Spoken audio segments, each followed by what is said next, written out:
За нэлээд олон яриан төрийг цомхон болгоно, эдийн засаг төрийн оролцоог багасгана гэд ярьж байгаа. Уул нь яг энэ асуудал дээр хилцэж байгаа асуудал дээр би зарчмын хувьд эсрэг өөр бодолтой байгаа. Тэг яг энэ мэт хэрэггүй ажлуудаасаа бид нар хасж ийж төрийг цомхон болгоно. Яг энэ 5 жилийн бид нар гүйцэтгэлээ ч ярихгүй, тэгээ 10 жилийн асуудлуудаа ч ярихгүй, ийм асуудлуудыг ингэж энэ 70-80 хүний цуглуулчаад тэгээ хэрэгжүүлэхгүй, хэрэг болохгүй ийм ажлуудад ингэж цаг хүрдэг. Эдгээр өөр ажил цаг зарвал бид нар илүү үр дүнтэй ажиллаж болохоор. Тэгэхээр энэ дээр бол би энэ дунд хугацааны хөтөлбөр дээр хөгжлийн бодлого төлөвлөлт дээр 10 жилийн, 5 жилийн, 4 жилийн ингээ 3 хөтөлбөр байгаа. Энэ 5 жилийнхыг би бол одоо хэрэггүй, энийг бол болох ёстой гэж бодож байна. Тэгэхээр энийг эхлээд 1-р 5 жилийнхаа тэр асуудлаа ярьчаад энэ асуудлуудыг яах вэ гэж ярих нь зөв болов уу гэсэн ийм бодолтой байна. Тэгэхээр энэ 5 жилийн төлөвлөгөө гэдгийг бол ер нь бол социалист голдуу орнууд нэг одоо юутай нэг хүн юм уу, нэг одоо гэр бүл илүү удаан хугацаанд оршин тогтнож одоо засаглах болцоотой улсуудад яг ийм төлөвлөгөөнүүд хэрэгжүүлдэг. Хэрэгжүүл 5 жилийн төлөвлөгөөнүүдийг хараад үзвэл та нар одоо анзаарвал Хятад, Орос, одоо Казахстан, Узбекистан гэх мэтлэнгээр хуучин социалист орнууд голдуу байгаа. Тэгэхээр өөрөөр хэлбэл энэ улсууд бол төвлөрсөн төлөвлөгөөтэй зах зээлийн бус одоо байдал дамгайлсан ийм газруудад яг энэ 5 жилийн төлөвлөгөөнүүд байдаг. Тэгэхээр энэ төлөвлөгөөнөөс харахаар ихэнх нь одоо бас яг энэ зүүн төвийн үзэл баримталтай нэг нам ирэх барьж байгаа үед засгийн газар одоо жишээлбэл нийт 5 жилийн асуудлыг ярих нь одоо нийцэхгүй гэж бодож байна. Жишээлбэл одоо энэ дотор орсон хөтөлбөрүүдийн ихэнх нь буцаад л яг л хүний асуудлуудыг шийдэж өгнө, тэр ийм асуудлуудыг шийднэ гэдэг байдлаар хүний өмнөр орж асуудал шийддэг иймэрхүү одоо чиг баримжаатай байгаа. Тэгэхээр өөр жишээлбэл улсын чиг баримжаатай нам гараад ирвэл энэ чи угаасаа ямар ч хэрэглэх боломжгүй.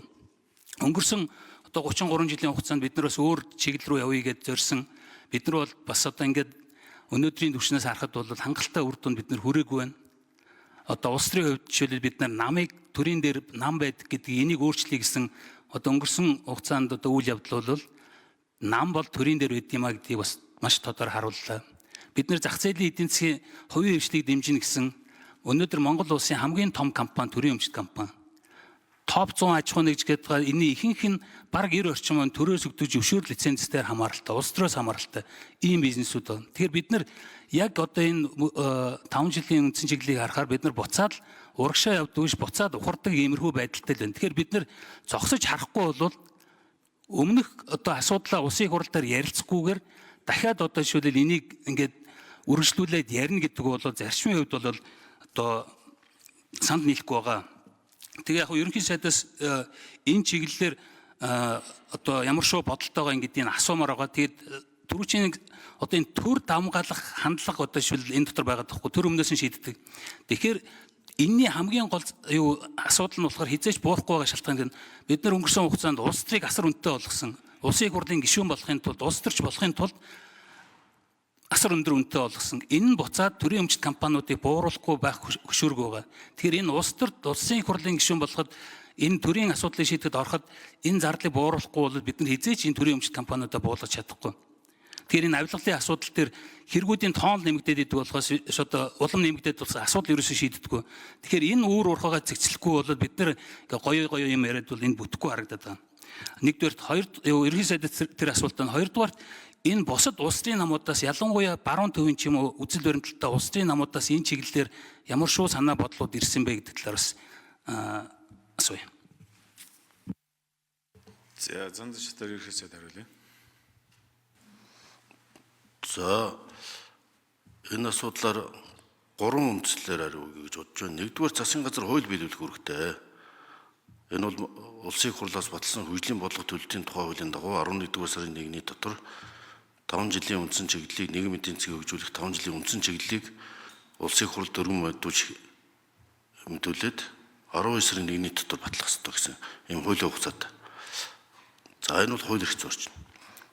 За хоёрдугаар яг олон улсын төвшөнд айл ал намуудаас чин саналыг гаргаж байгаад ингээд орсон хуулийн төслийг 2015 онд одоо арчилсан намын үед энэ хууль батлагдсан. Хөгжлийн бодлого төлөлтийн хууль энэ 5 жилийн үндсэн чиглэл босруулах, жилийн төлөв босруулах юм. Тийм учраас тэндээс та хуулийн дээрээс тодорхой уншиж болох байх гэж бодож байна. За 3 дугаар яг олон улсын жишг бол Азийн хөгжлийн загвар буюу энэ 5 жилийн үндсэн чиглэл төлөвлөгөө босруулж ирсэн жишг Японы одоо 62 оны хөгжлийн 5 жилийн төлөвлөгөө, за Солонгосын, Сингапурын, за ийм жишээнүүд байгаа.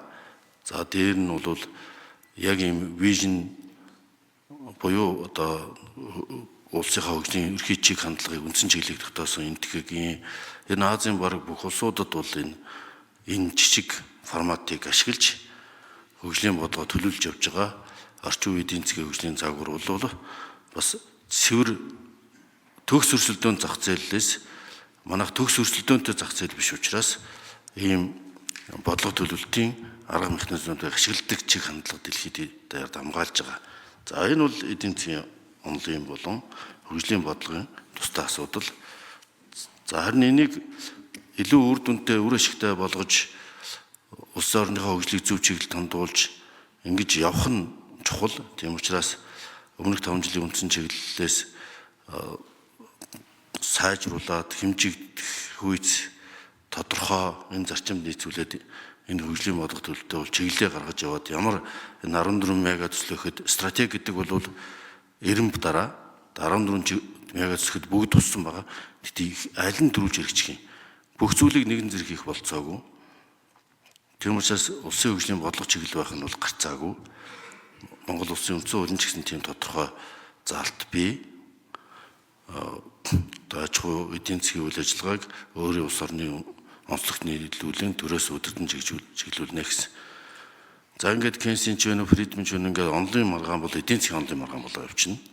Төлөвлөх ёстой юу юу гэдэг бол өөр асуудал. Харин практик шаардлага бол байна. Сайжруулах. За их төвшин гишүүн тодруулъя. Тэг ерөнхий сайдыг яг хууль биелүүлэх гэж байгаа учраас оруулж тэрийг ойлгож яг зөв би хувь улс төрчийн хувьд саналын сонссон. Ер нь бол дунд хугацааны төлөвлөлт 10 жил, 5 жил, 4 жил буюу засгийн газрын үйл ажиллагааны хөтөлбөр гэж ийм байгаа. Тэгэхээр 4 жилийн цикл чинь 5 жилтэйгээ одоо сонгуулийн цикл чинь 5 жилийн төлөвлөгөөтэй ойрхон байгаа учраас энэ бол баг хэрэггүй шат яваад байгаа юм биш үү гэдгийг одоо улсын хурлын дээрээ энийг ярилцаад эхнийхээ 5 жилийнхаа тэр төлөвлөгөөг биднэрт үнэхээр хэрэгтэй байгаа мó хэрэггүй байгаа мó энэ олон хүмүүсийн цаг одоо хүчийг барах хэрэгтэй байгаа мó гэдгийг ярьчаад тэгээд дараа нь хэлцэх ёстой мó гэж энэ их хурлын асуудал байна л да. Бат Эрдэнэ дараад ийм саналтай байна. Баярлалаа. За. Ерөнхий сайд тодруулъя. Тэгэхээр энэ бодлого төлөвлөлтийн бас улс төрийн ач холбогдол нь их төвшин гишүүнэ. Улс төрийн намууд сонгуульд оролцохдоо дааж давшгүй халамж тэтгэмж амладаг. За шил хүүхдийн мөнгнөөс хавлал их орны гişиг гээд ингээд улс орныхоо эдийн засгийг даахгүй хэмжээнд олждог учраас энэ 5 жилийн үндсэн чиглэл тэрнээс хараад бас илүү шинжлэх ухаанч олон түвний хүсэл эрмэлзэл тулгуурсан байх зорилгоор 5 жилийн үндсэн чиглэл гэж хуульчилсан гэж ойлгож байгаа.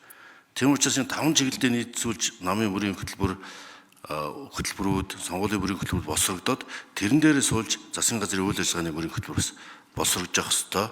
Тэнгиж хашиж авсан нь бол зүйтэй болсон. Нөгөө нэг хэд популист хамтлага бас нөгөө халамжид тулдууцсан эдийн засаг хөдөлмөрлөлтийг дэмжидэггүй. Өнөөдөр бидний 30 жилийн асуудлуудыг чинь голох зөө хязгаарлахын тулд ийм үндсэн чиглэл бодлого төлөвлөлт рүү бас шилжин нэг шалтгаан юм байна лээ гэдгийг бол За их төвшин гишүүн дахиад тодруулъя. Тэг нөгөө улсын хурлын тухай сонгуулийн тухай хуулийн дээр урт хугацааны хөгжлийн бодлого хөтөлбөрлөл нийцүүлнэ гэсэн байгаа. Саяын хэлсэн одоо жишээлбэл тэр төсөв дааж давхгүй гэдэг заалтууд чинь хязгаарлалтай заалтууд орцсон байгаа учраас яг энэтэй бол 5 жилийн төлөвлөгөөтэй шууд уялдахгүй.